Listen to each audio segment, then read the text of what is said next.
Okay, today is completely review. You've done quadratics in Algebra 1. You did them last year in Algebra 2. So this is going to be a one-day review of quadratics. And it's really about graphing them. We already in 1.6 learned about the parent function, as you did last year, f of x equals x squared. You already know how to do the transformations.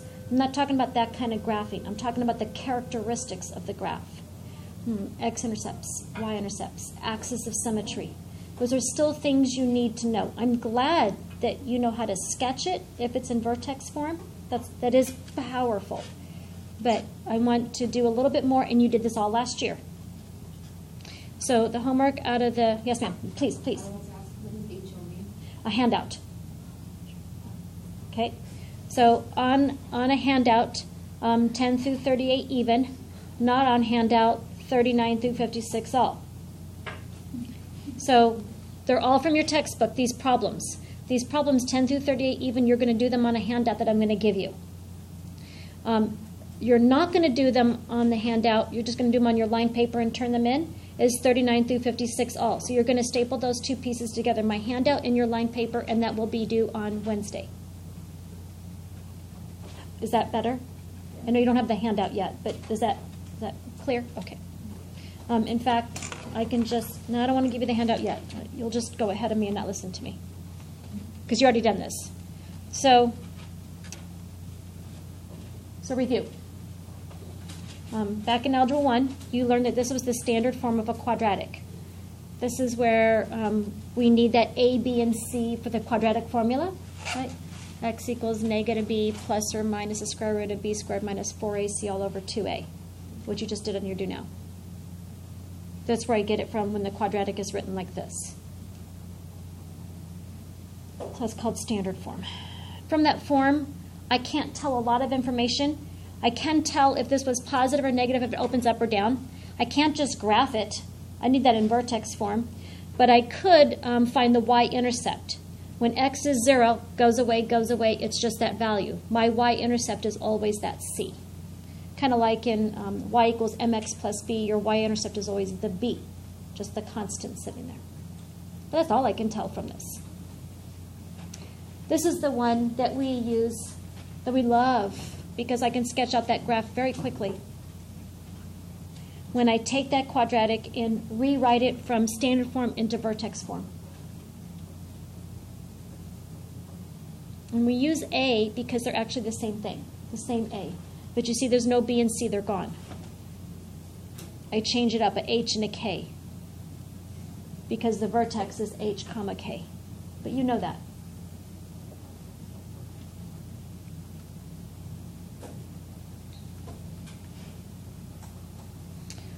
So whenever I'm going to ask you maybe to graph a quadratic and I give it to you in vertex form, not an issue. If I give it to you in standard form, it's much more difficult. So my suggestion to you, what I'm actually going to make you do in this section, is I'm going to make you take every standard form and put it in vertex form. How do you do that? How did you do that last year? And in Algebra 1. You actually were taught this in Algebra 1 too. How do I get it from here to here? And the clue is what is this? Anybody? Any guess?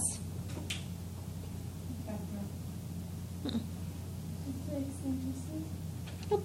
How do I rewrite this from here to here? You did it last year and in Algebra 1.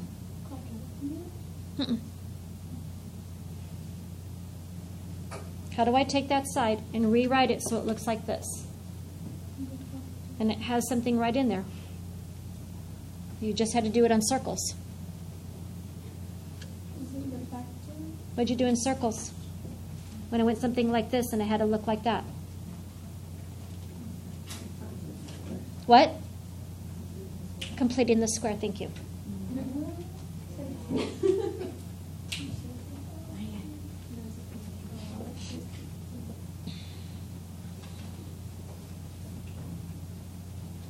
So from standard form to vertex form, we're going to complete the square. Because there was a square in there, perfect square. Here are some things that I know once it's in vertex form. my A, what do I mean when A is greater than 0? What does that mean? When it's what? When my A is what? Positive. That's how, instead of writing the word positive, that's how I write positive. A is greater than 0. Then the parabola opens up. What does this mean? When A is less than 0, what am I saying? Negative. Then the parabola opens down. Again, I'm talking in vertex form. Happens to be the same for standard form. Let's see what else I can remind you of. All I'm trying to do is remind you of things you've already learned. Axis of symmetry. What the heck is an axis of symmetry?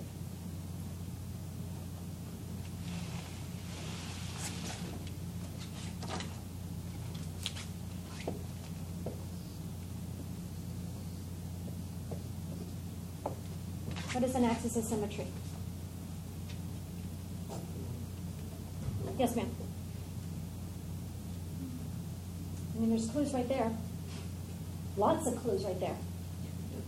The vertical line that splits up the like. That's correct. So I have to find that vertex, right? Yeah. And that's where I can reflect it, right? This point is reflected over here, and this point's reflected over here. It cuts it in half perfectly. So that is my axis of symmetry. It happens to be a vertical line. And why did I call it x equals h? Like for this one here, it would be the number 3. But why did I call it x equals h? Why did I say that specifically?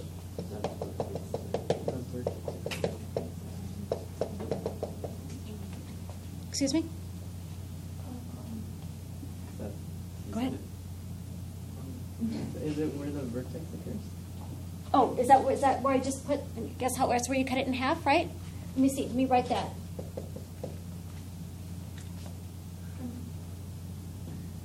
Yes? Well, if this is a 3, let's pretend it's the order pair, right? 3, 2. So it goes through what x value? 3. Isn't that how you name a vertical line? A horizontal line is y equals. This is a vertical line. And so my axis of symmetry goes right through my vertex. That's what you learned twice already, Algebra 1 and Algebra 2. That's the axis of symmetry. I usually make it a dashed line. It's what cuts the parabola in half. If this is a distance of 4, that's a distance of 4. I can plot those points. I must cut it in half where? Well, I must have the vertex. What's that vertex? Every vertex is an HK from here. So it goes through what x value? That's what that is. If you still don't understand, you need to say something to me. You need to ask a question or something. Anything you want to say about it. Nothing new here. What else do we know? What does it mean by the term Y-intercept? What does Y-intercept mean? It's where the graph what? Where the graph crosses over, intercepts, or hits the y-axis, where it crosses over, right? Well, I don't want to do it here at the vertex.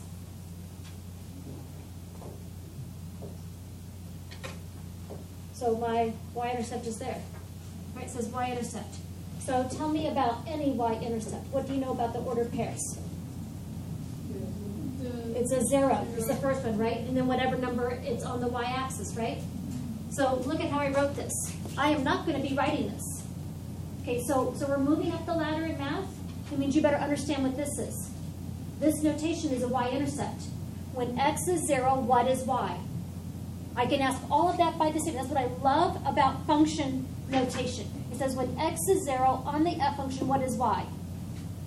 When x is 0 on the f function, what is the y? That means, what is the y-intercept?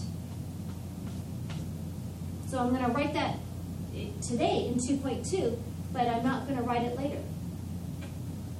We're going to be doing lots of graphing. We're doing polynomials. We're going to be doing rational. We're going to be doing logs and exponents, all kinds of graphing.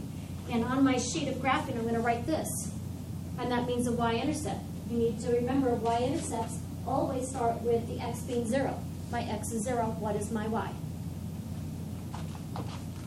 So whatever you need to do to take yourself notes. That's the x. Draw a picture. whatever you need.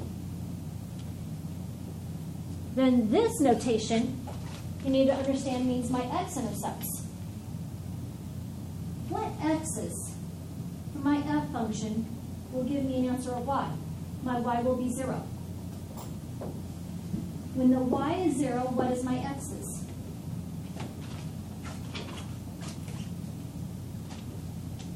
I wonder what x's give me a 0 for my y. What x's will give me 0 for my y? What x's on this f function will give me, right, that's a y. That whole thing is a y. I don't know what x's. What x's will give me my y's? That's my x-intercepts. You have to know what that means. It means go find your x-intercepts.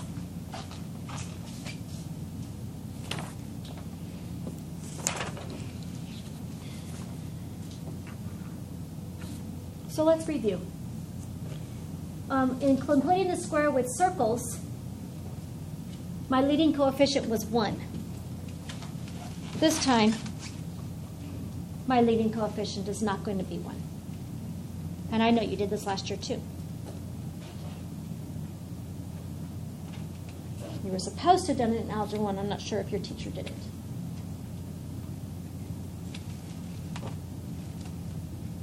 So is that in standard form or vertex form, this quadratic?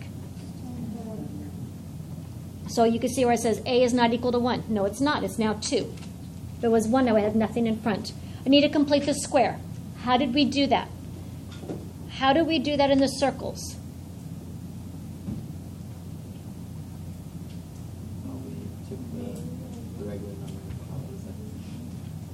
Okay, I put the regular number, which is a constant. I put it to the other side because I wanted to gather up the two terms with the x's, right? Yes, ma'am. Is it b over 2 squared? What is? But what do you do? How do you get it started? This is how you get it started. Except I don't want to go to the other side. I want this in vertex form. I want this to stay as f of x. So I'm not going to take this constant like we did for circles because I wanted a radius for the equation of a circle. I don't want a number here. I want to leave it as f of x. I want a function on one side. So you take this and scoot it over. I take these two. I may not complete the square with a coefficient other than 1. It must be 1. That must mean I must factor out a 2. But if I do it to here, I've got to do it from this one. So I factored out a 2. That's what I'm left with. Right? If I put this back in, I've still got the same thing as above. Do I not? Yes. Okay, so I factored out my 2. I am ready to complete the square. Where? Just right here. So now it's, I take that b term. Oh, I forgot my x. Sorry. That would help. So I take my b term, my -4, I cut it in half. That's a -2, and then I square it, right? And so what I'm supposed to add here, let's see if I already did it. Yeah, I'm going to do it right here. Plus 4, right? Do you agree? Okay, wait, you have a question? Why? We're completing the square. How do you complete the square? You take the b term, cut it in half, and square it. Isn't that what we did? Right? Except now I'm functioning on one side. I just got done adding what to this side? No. 8. And I'm staying on one side. I'm staying on one side. I grabbed 8. I just added 8 by putting that 4 in there. I actually added 8, and I want to stay on this one side. That must mean I must take away 8. I'm going to do it out here with that constant. I want it like that. Vertex form. You okay with what I did? We've actually done this before. At least once. That was last year. So now I'm gonna take this. I want it to look like this. I want to make my perfect square. That's why I was completing the square. Right? Isn't that x minus 2 quantity squared? And then I just combine those like terms. Now I've got my vertex form. I don't know how to sketch that. That I could draw. Yes? Why don't you leave out the x before it? And Because I just forgot it, like I did above.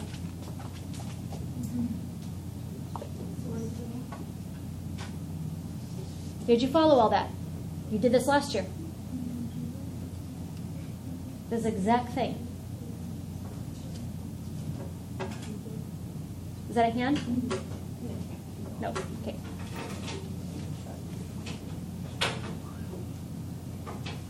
I'm going to try it again. Oh, but wait a minute. I have my A being 1. I wonder what twisted thing I gave you if I...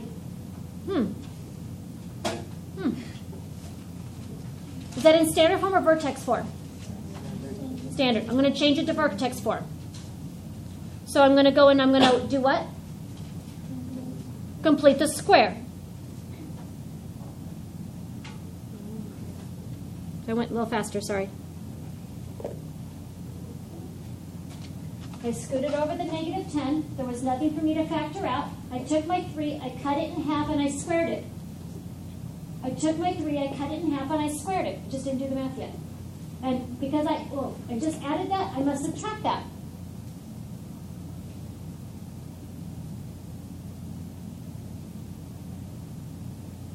Is that okay?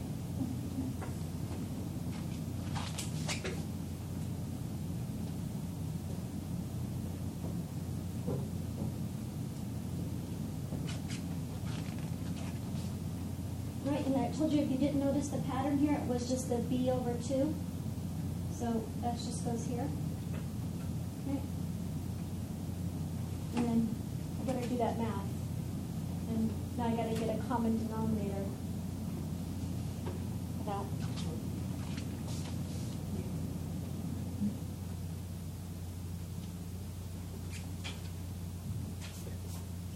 Oh, yippee skippy, that looks like a fun vertex to graph.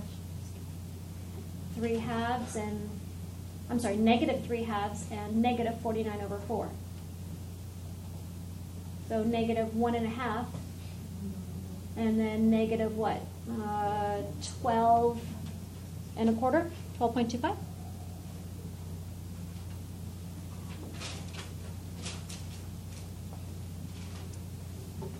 Right now, I'm just going through a series of steps of activating your prior knowledge. You have prior knowledge of this, and I'm reactivating it for hopefully you go, I think I kind of sort of remember that. Oh, yeah. Okay, that's all I'm doing right now. So now I'm going to go activate some different knowledge. Finding X-intercepts. That's huge in Algebra 1. We almost expect that you know how to do it in Algebra 2, but we did some of it. Finding X-intercepts. Again, X-intercepts, and when my y is 0, what x does it cross over? So that means go find my X-intercepts. So let's go review that. So I'm going to give you this first one in vertex form.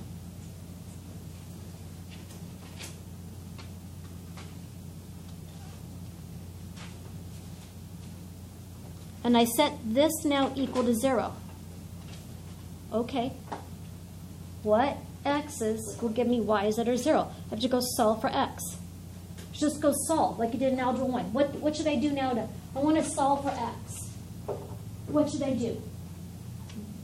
Move the 5 over, right? That would be the simplest thing to do so far. I agree. I'm going to add 5 to both sides. What do you think I should do next?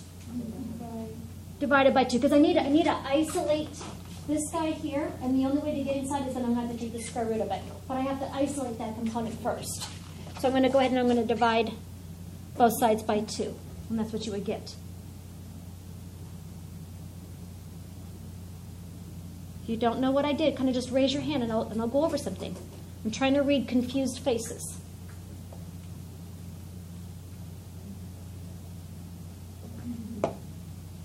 Okay, now this piece is isolated. I want to get inside. I want to solve for this x. So now I must take the square root of both sides. Remember, this is going to be plus minus over here.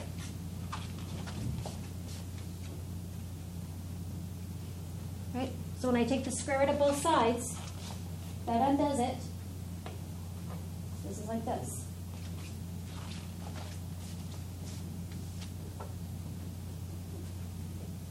What am I solving for again?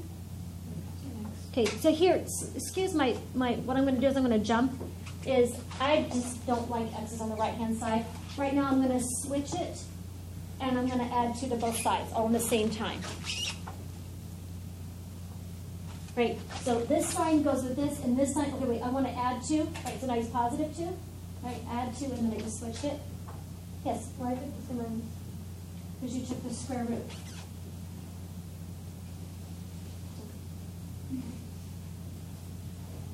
Wait, what if it was, let's say the other side was x plus 2, would it still be the same thing? No. If it's at x plus 2, that would be, now you subtract 2. That'd be a negative 2. Oh, okay. And those are your two x values. I mean, I could, to graph, I'm going to go get the decimal approximation. I don't know how to graph that. 2 plus square root of 5 halves and 2 minus square root of 5. I don't know how to graph that. I literally have to put in the calculator. Those are the two decimal approximations. I put in 2 plus the square root of 5 halves. I got this. I put 2 minus the square root of 5 halves. I got this. Now I can go find those.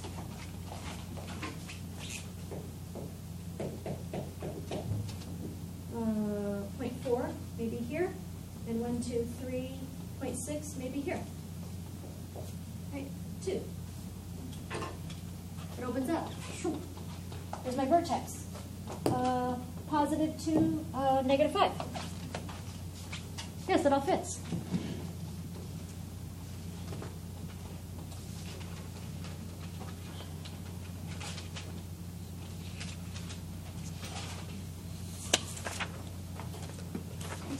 Yes, ma'am. Will the parabola go up or down?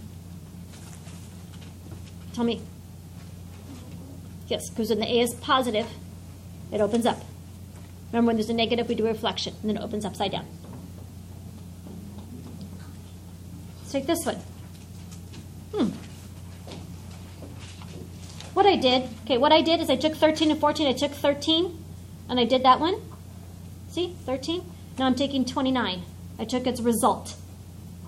It's vertex form. Now we're going to go solve for that x.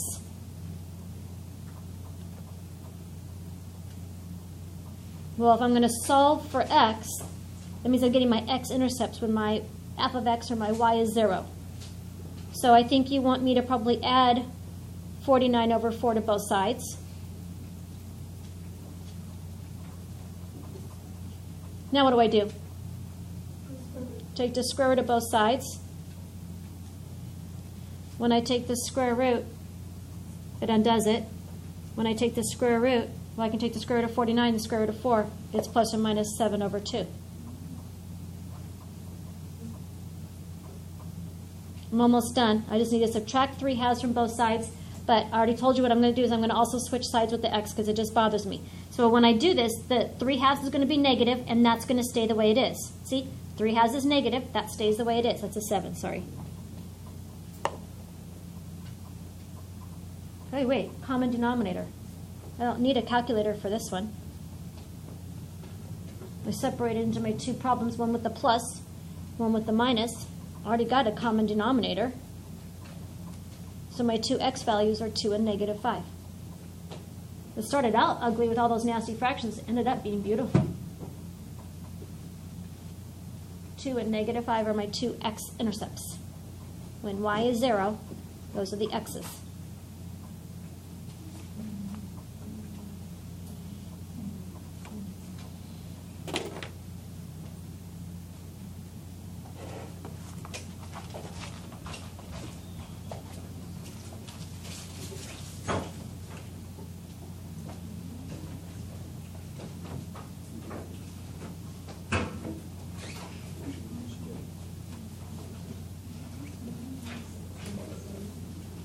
Handout. That's for your homework. That's what I'm going to give you. We're actually going to do, yeah, let's both yours. What's both yours? Guys, we're going to go ahead and do your first homework problem.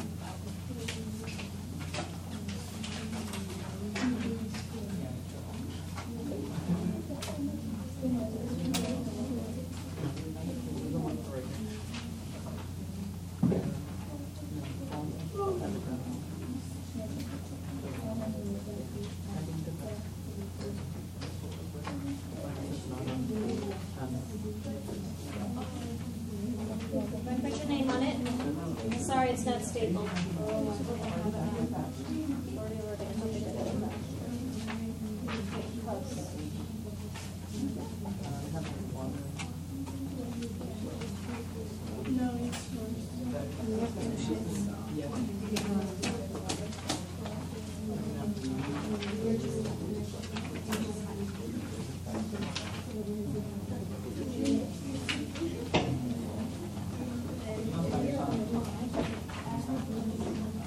Let's see, our homework. What was the first one on the handout? Number 10. So number 10.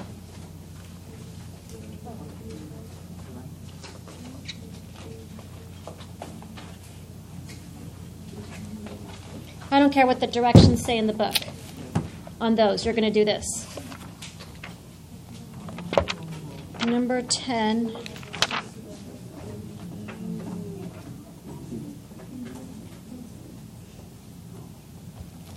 Okay, I just copied number 10. That's all you're doing with the book. Just grabbing the problem. Is this already in vertex form, this one? Yes. So you don't have anything to fill in because it's already done. So half of your homework problems are going to be already in vertex form, the other half are not. What are you going to have to do if it's not in vertex form? Complete the square, right? So I know it's only a little room, but it's trying to show you you got to do something. If you can fit it in, sweet. If you can't, do it somewhere else. And then here. So maybe just for the heck of it, I'll let myself know it's already in vertex form. Okay, does it open up or down? So it says circle 1. What's the vertex?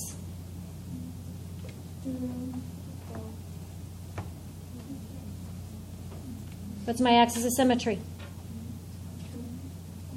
It's always a line. You must give me the name of the entire line. What is it? X equals 2. It's a line. It's a vertical line. What is this asking for? The y-intercept. So all I have to do is enter 0 in for what? X. So let's see, negative 3. 0 minus 2 quantity squared plus 12.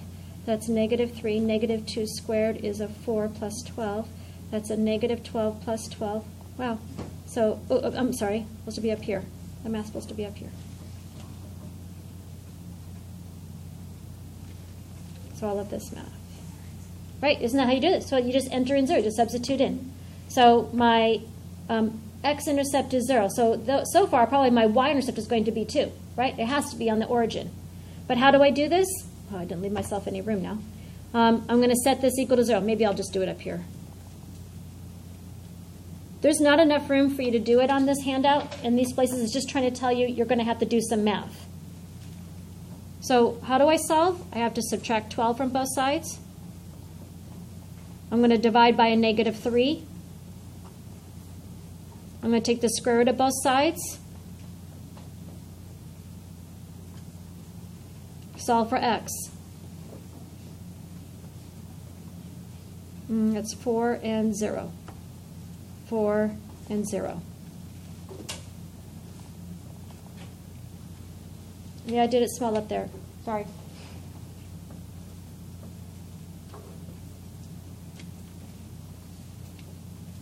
Domain. What are all my x values on this parabola? All the x values I'm allowed to use on this parabola. What is it? Right.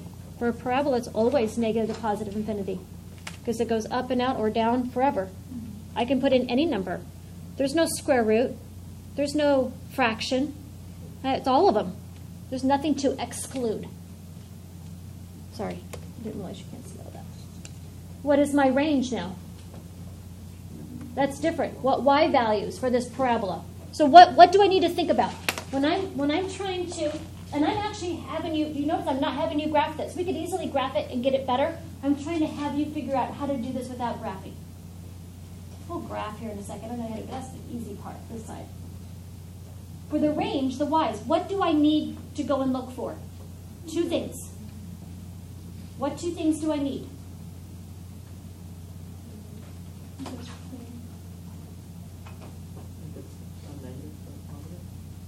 What's a negative or a positive? What do you mean?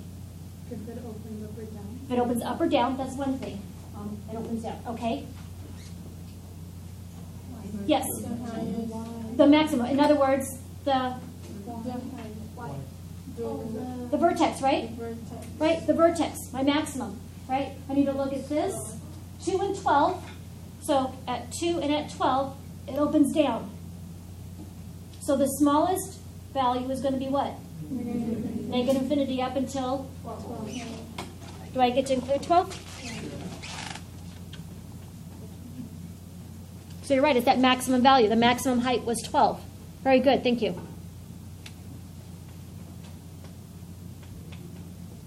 All I need to know opens up or down and what the vertex is. So if I'm doing this and how high and how low, that means Y's. Range, Y's. Interval of increasing and decreasing. So I need to look at the same things. I need to look if it opens up or down. You tell me down. Now I need to look at the x. From negative infinity up until what? 2. And what is this doing when it's upside down? Is that increasing or decreasing? Increasing. So from negative infinity up until 2? X values. Okay, so now at 2, at month 2, to positive infinity, it's doing what on my parabola?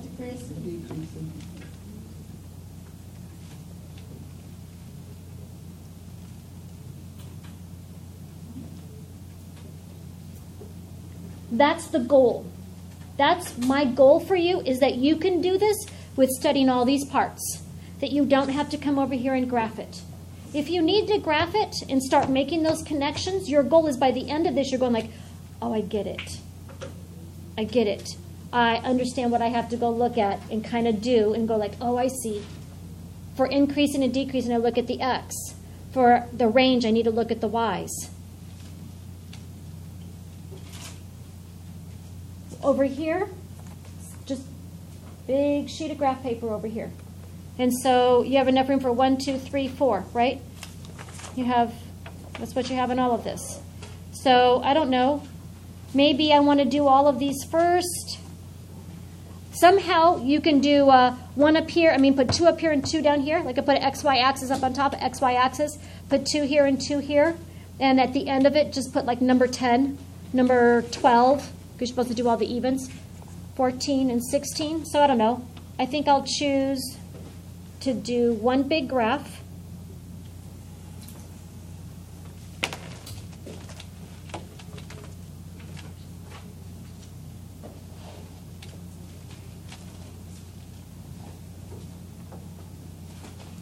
And so to graph it is easy. I'm just going to look at the original. We all know how to do that by now. So let's see. The vertex is positive 2, positive 12. That's a 2, 2, 4, 6, 8, 10, 12. That's a 12.